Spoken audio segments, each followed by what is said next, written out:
Autos. All right, how many of you have not been on the Haunted Mansion ride? Most of you. How many have? Some. Okay, we got about a half-half split. So for the people that have not done it, I hope this will not be considered spoilers, because I'm going to try and explain basically everything that happens in the ride. I'm thinking of it more as a way to direct your attention, because you've got 7.5, 8 minutes on this ride, maybe a little bit longer, and a lot happens. And so I'm going to try and direct your attention to what I think are the interesting things. And for me, as a scientist, I find knowing how they did it increases my appreciation for their creativity and effort. I was worried, actually, the last time I went through, that the fact that I knew a lot more physics now than when I was a kid would spoil it for me, but it didn't at all. I enjoyed it absolutely thoroughly. The first time I ever went on the ride was, we were just talking about this, November, I believe, of 1978. I was 8 years old, and they hadn't finished building Big Thunder Mountain Railroad yet. And as I recall, there was a fault at the beginning of the ride, and I'll talk about the pieces of the ride in a minute, but somehow word got around that the ride wasn't working, and so there was no line. But the only part that wasn't working was the beginning part. The whole ride was doing fine. So my brother and I just went round and round and round and round and round like 6 or 7 times. And then enough people caught on that it was actually still working that a line formed. So I've always loved this ride, and I was worried that when I went back a couple of years ago to go on it again, that it would spoil it, knowing how they did it, and I didn't spoil it at all. So I don't think I'm spoiling it for those of you that haven't done it yet, but I will give you some things to look out for while you're there. So quick overview, here is a map of the ride that you're going to go on. Of the mechanical part. There's actually some stuff that happens where you enter that I'm going to talk about as well. But you get on the ride here, you get in what they call a doom buggy, and you ride your doom buggy along this gray path for about 8 minutes until it dumps you out over here. Along the way, you will see things like a gallery of art that I'm going to talk about, a library of busts. I'm going to skip these two because there isn't much going on there in terms of illusions. And then there is an endless hallway. And then we head into Madame Leota's room. And my favorite part is the grand ballroom. I'm going to talk about that a lot. And then you head through the attic and out into the graveyard where things really go berserk. And then they call it the ghost effect room. That's where the hitchhiking ghosts are. And then you head out. So I'm going to walk you through more or less in that order what the major illusions are in the ride. And along the way, I have lots of demonstrations and things for us to play with. So when you walk up to the mansion, this is what it looks like in Florida. They've made it different in every park, even though the main features inside stay the same. So the first topic I want to address is the question of how you can use perspective to cause illusions. Particularly, the perspective of who's moving. Have you ever been on a train and had this moment of like, wait, are we moving or is the train next to us moving? Like when you just start pulling out of the station? That can really mess with your head. And in fact, that is a deep physics principle, that all motion is relative. It's the basis of the principle of relativity. That there's no such thing as absolute motion. Chihiro here in the train is moving relative to the ground, but the ground is moving relative to her. There's no absolute preference of one of those over the other. And so if you're in a situation where you don't have a good reference frame, it becomes difficult, if not impossible, to say who's quote-unquote really moving, because there's no such thing as really moving. So for example, let's say there was an astronaut out in deep space, just floating there. Is the astronaut moving? With nothing to refer to around it, the question has no meaning. Right? I could tell you this astronaut's flying at 2,000 miles an hour. But how would you know if there's nothing around to see? Right? For there to be motion, it has to be motion relative to something. And then once you introduce a something, so instead of this astronaut being in an empty void, Let's say there are stars around. Okay? Now, is the astronaut floating through the stars, or are the stars floating by the astronaut? What do you think? Nobody wants to take a stand. You can shout out. You don't have to raise your hand. What?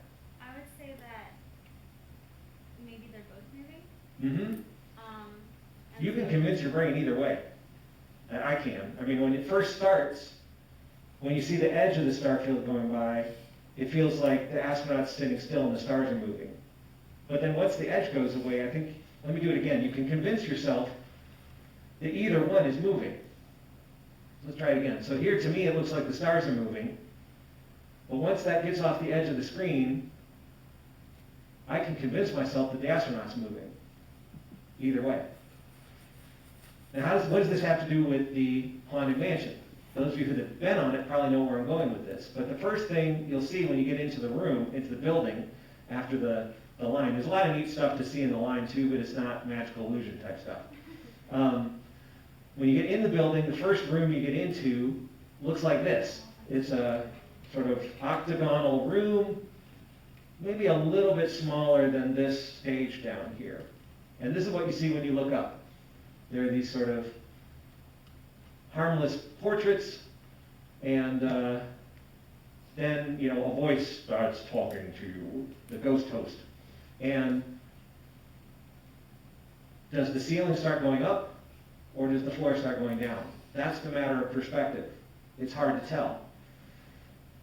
The 4 portraits on the walls start getting bigger.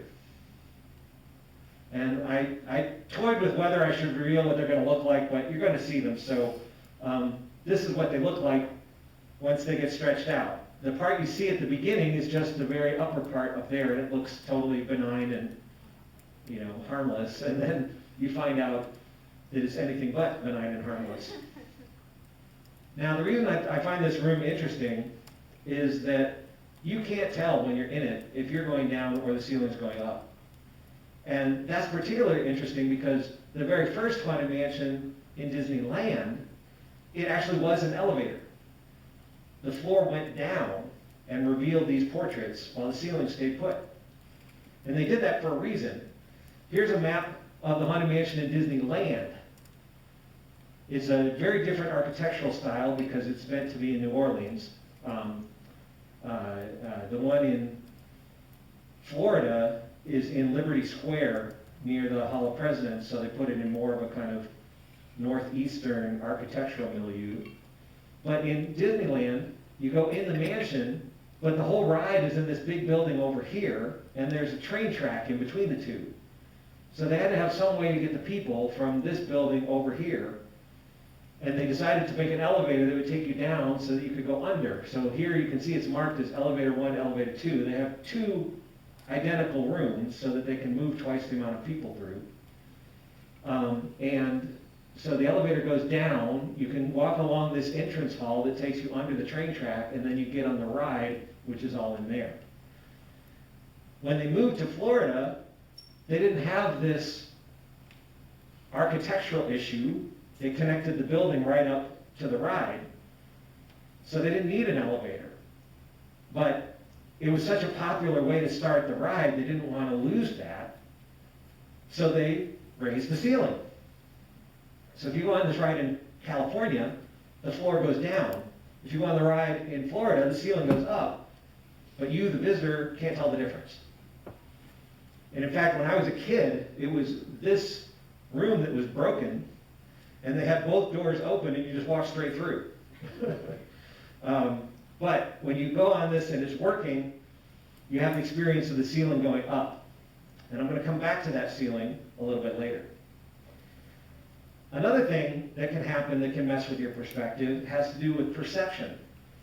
When you get to the library, you'll see as you go through, it'll look like all these busts turn and follow you as you go by in your dune buggy. This could seem very mysterious because there's another dune buggy right next to you, and how can it look to you like they're following you? At the same time, it looks like they're following the next person, and so forth. Well, this is a really neat illusion. The person who came up with it just happened to walk past a cast. They were making a bust, and you know, if you're making a bust, you first make a head, and then you push it into some plaster to make a negative concave version. And he was walking past the concave version, and he noticed it looked like it was following him as he went. So that's what he did. All these are not busts. They are concave casts. So it looks to your eye like the noses are sticking out toward you, but actually they're recessed. And I have an example of that here. You can't reproduce this illusion on a flat screen. So I went and bought a concave bust of Einstein. The nose is inside there. But if you walk past it, does it look like he's following you? Relatively. Relatively, yeah. It's a really neat illusion. And this is where the psychology comes in, because we are not used to looking at concave faces. Our brains, have evolved looking at convex faces for millions of years.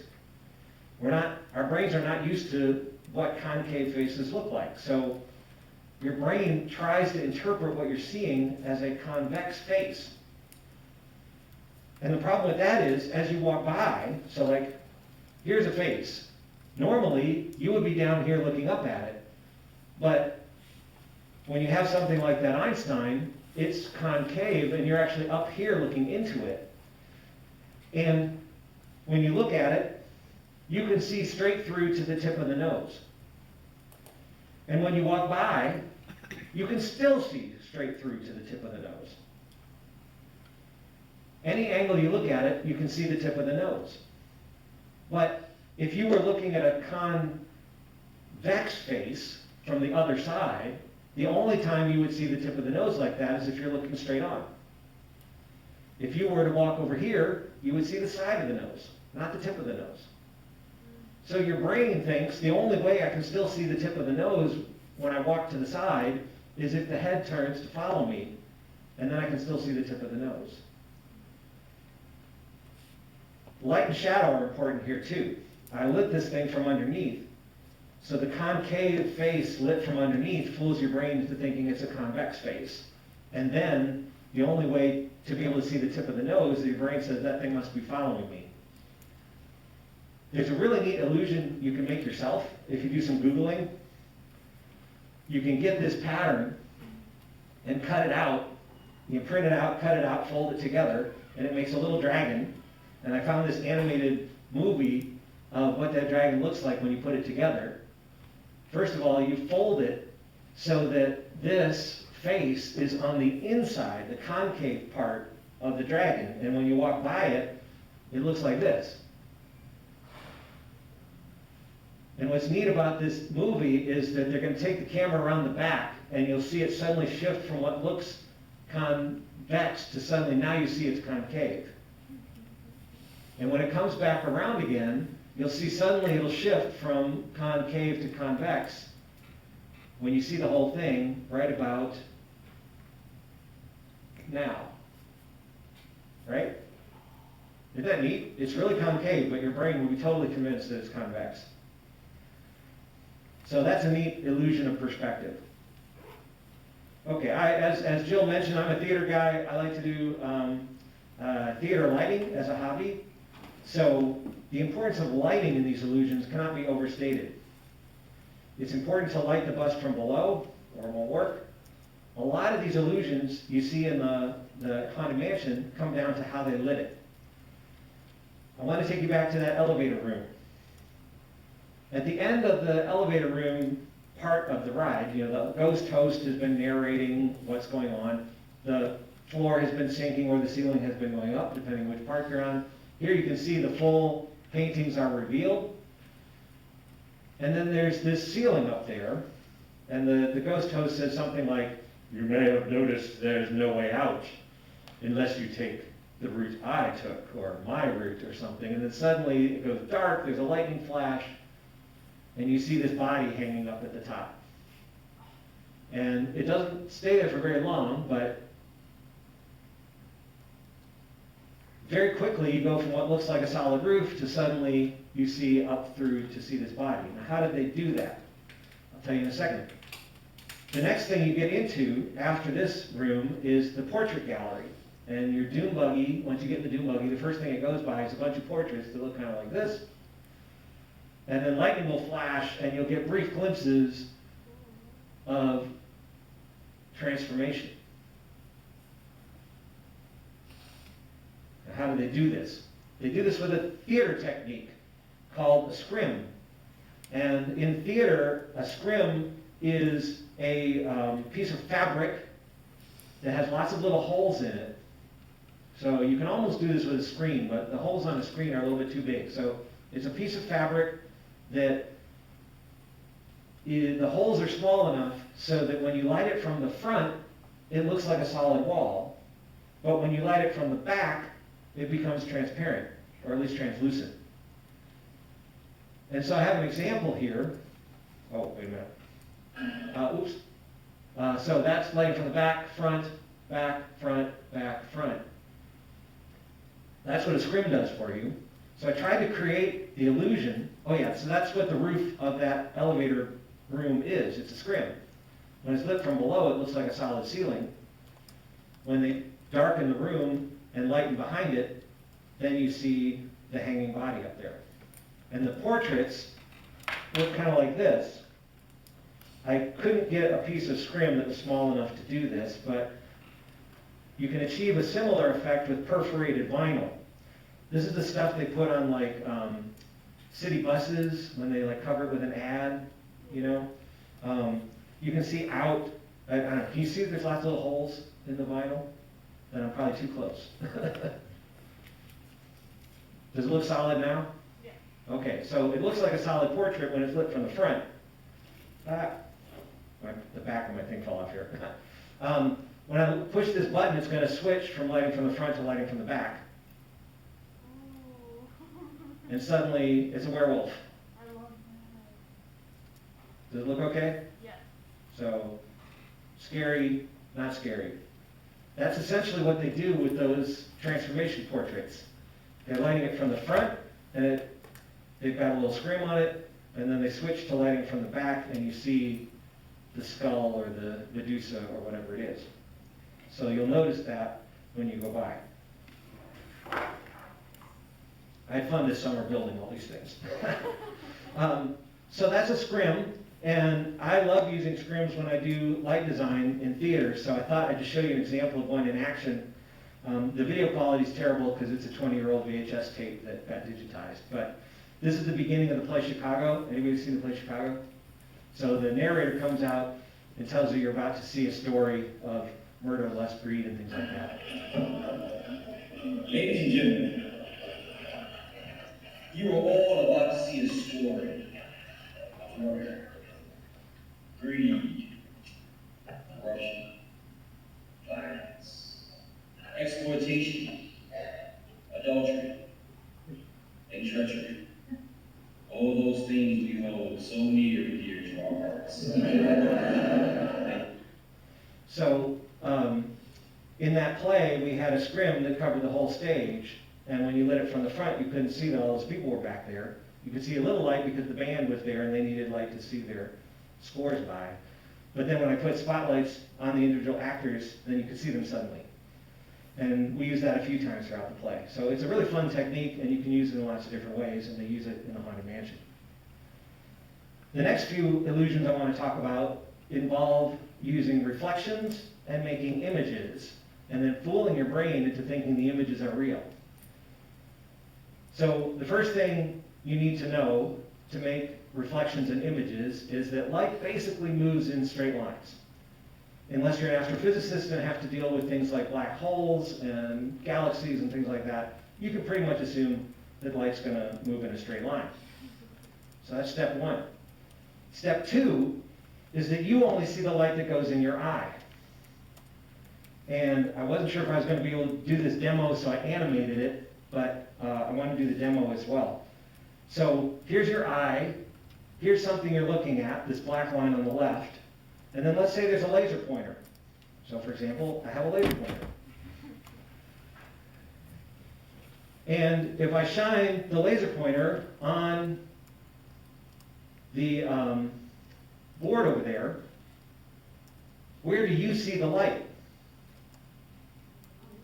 Over there.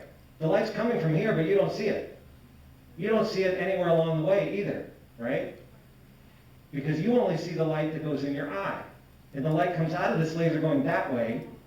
It doesn't get to your eye until it hits that wall, and then it bounces everywhere, and light goes in your eye. So I have an animation of that. There's the light coming from the laser, hitting the wall, then it bounces to your eye.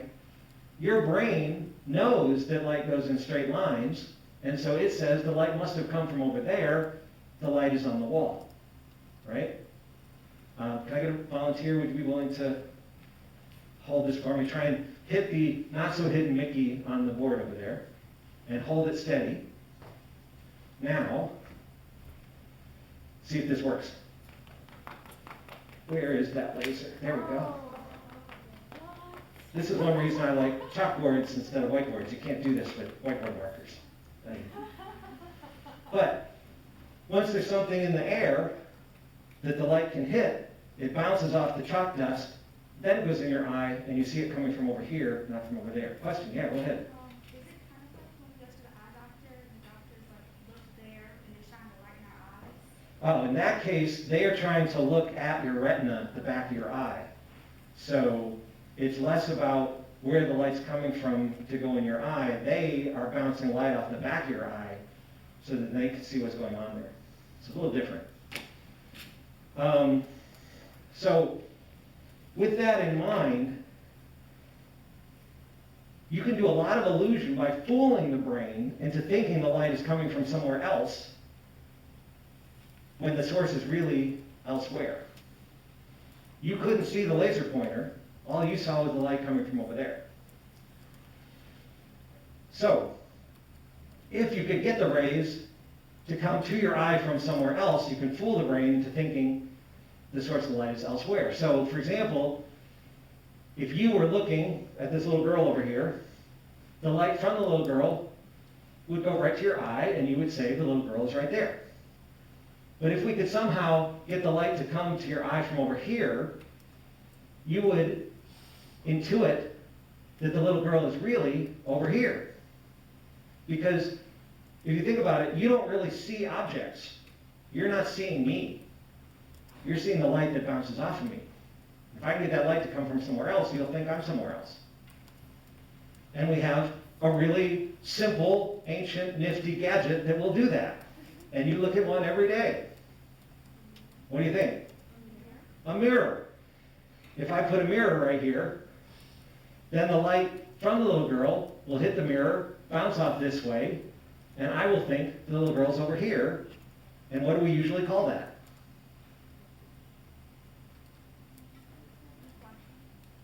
I heard it a little louder. Reflection, right. You see the reflection in the mirror.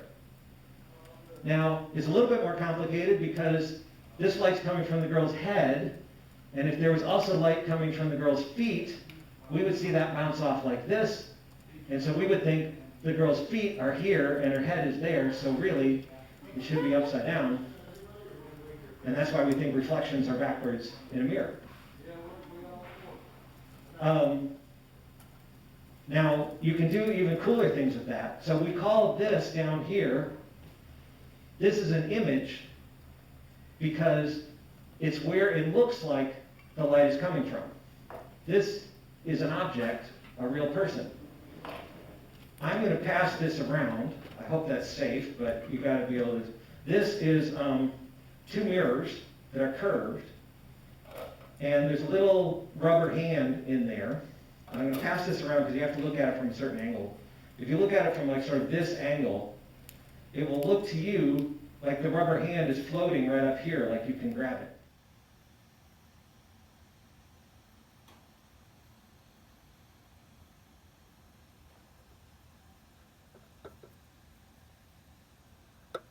But here's essentially what's going on there. The little hand is at the bottom.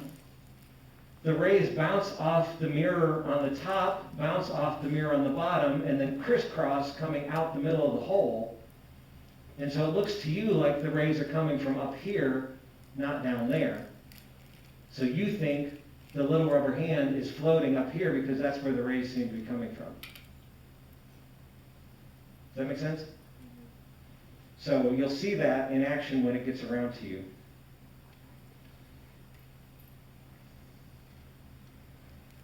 Now with that in mind, that's just a basic principle, that we can fool your brain by making it look like the rays are coming from somewhere else. Here's how it plays out in the Haunted Mansion. The endless hallway. The doom buggy will take you by, and you'll see what looks like a hallway stretching out forever, and this mysterious floating candelabra down there. Now what's going on there? What's going on is that just behind the candelabra, where it's kind of shaded and you can't see it, masked by this architectural feature, or maybe it's the next one down, there is a partial mirror. It doesn't reflect back toward you, but the other side of it is reflective the other way. And then behind that is a normal mirror. So why does that make it look like this is an infinite hallway? Well, here's a schematic. So here's you in your doom buggy. This is the hallway. This is the partial mirror, and this is the full mirror. And then this would be a chandelier on the ceiling. So the light from the chandelier goes through the partial mirror and goes right to your eye, and so your brain says, there's a chandelier right there. Totally normal. But this mirror says that the light that comes off the back of the chandelier is going to bounce off this mirror and come to you, and so you're going to think that there's another chandelier back here.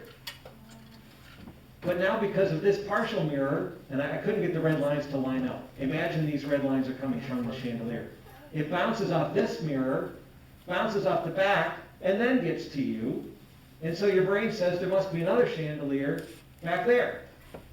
And so you get this infinite regression of reflections of chandeliers. And I built one of these, and unfortunately only one person can see it at a time. Thank you. Has everybody a chance to see the mirage? Yep. So after the talk is over, you can come down and look through and see the box-sized infinite hallway. But it's the same idea.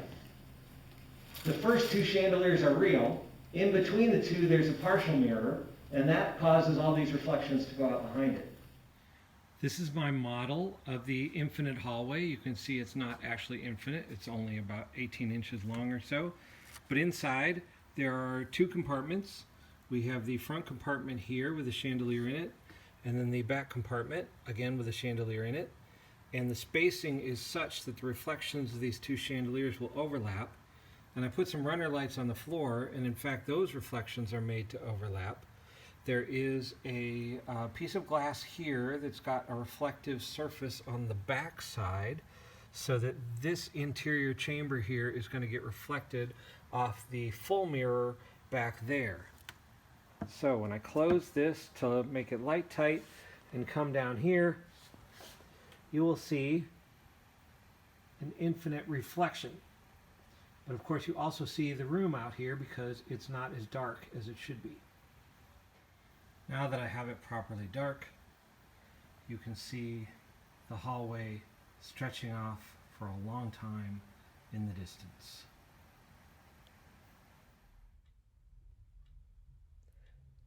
The next illusion I want to tell you about is probably the most famous one in the whole Haunted Mansion.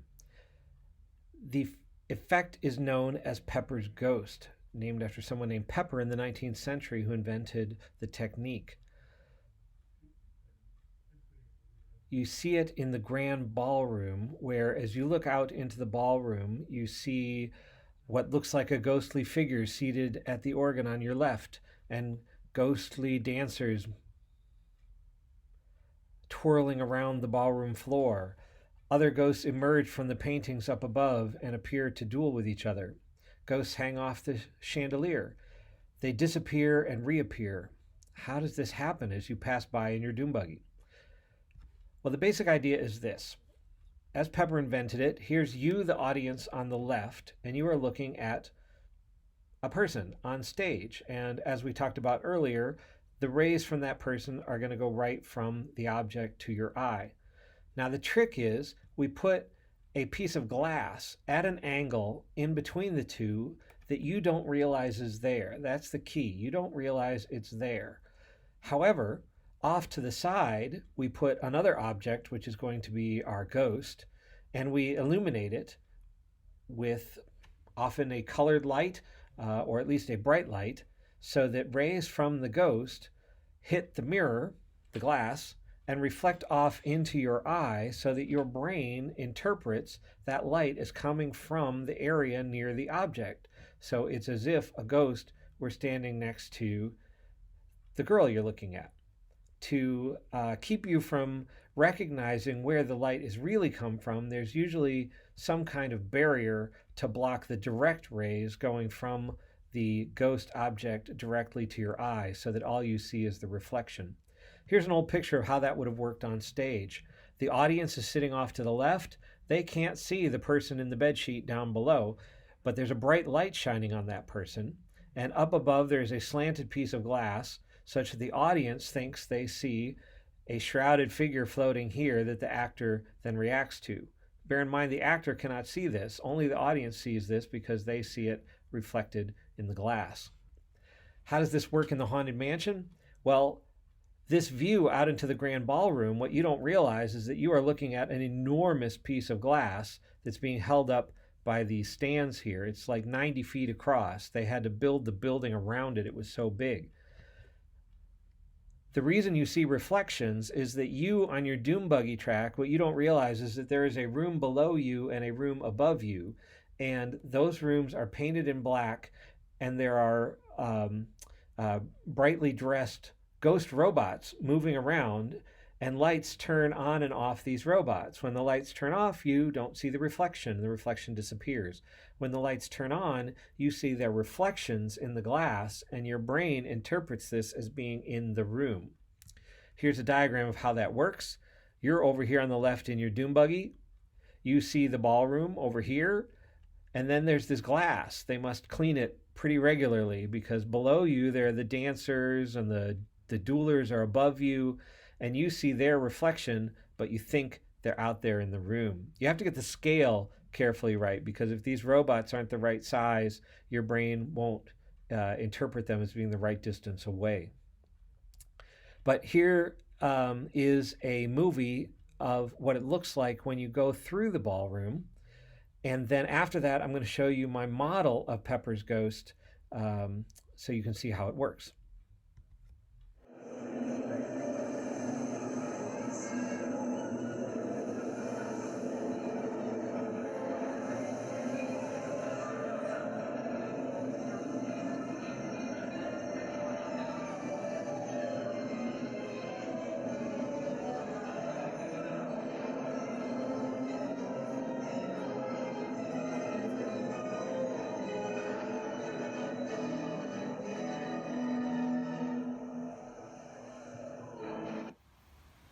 This is my Pepper's Ghost model.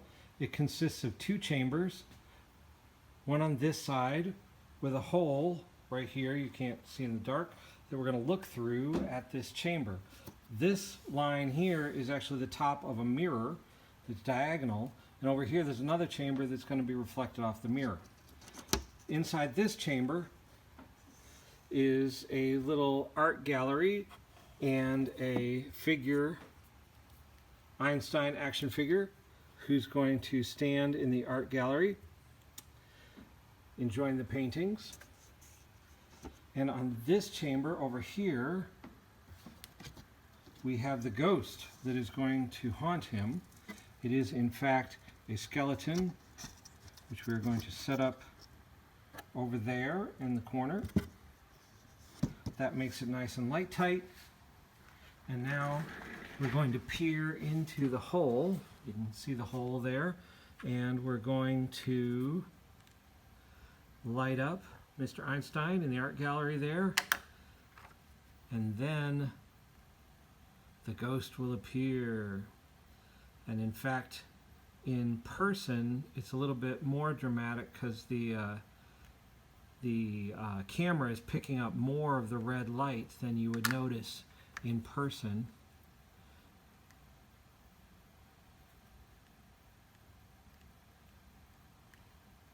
But we can make the ghost appear.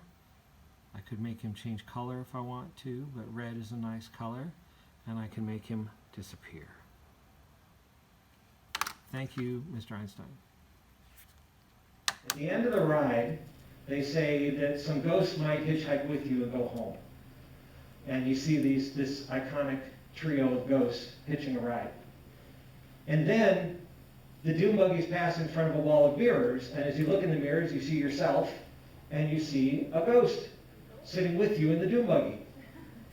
Now they've changed this because now they project.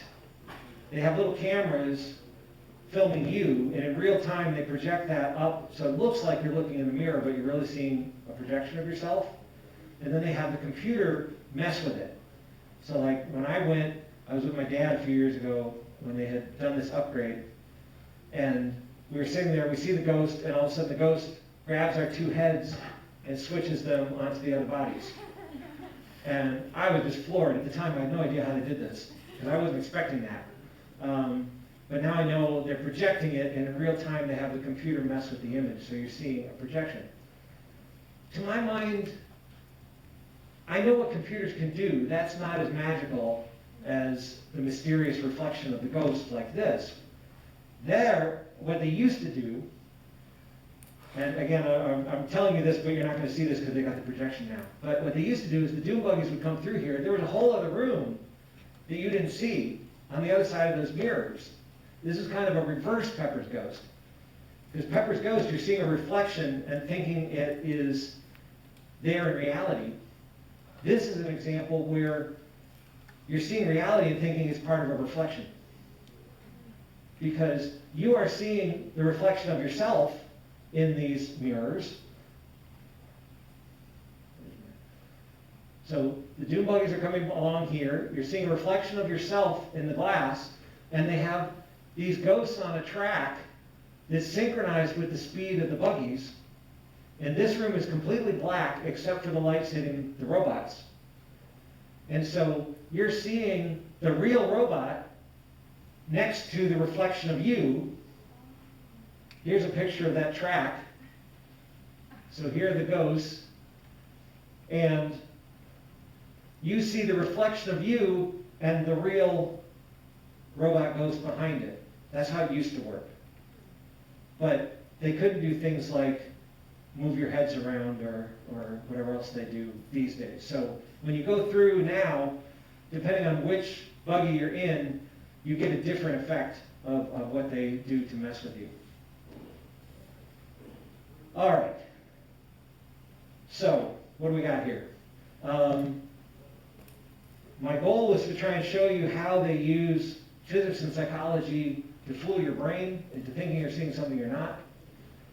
And we went through how they use relative motion to make either you feel like you were moving when you weren't, or make something else look like it was moving when you were. We had the concave faces that follow you around because your brain tries to interpret them as convex. The theater lighting, where when you light it from the front or the back, you get a different picture. Creating images and fooling your brain into thinking those images are really there. That leads to the Pepper's Ghost.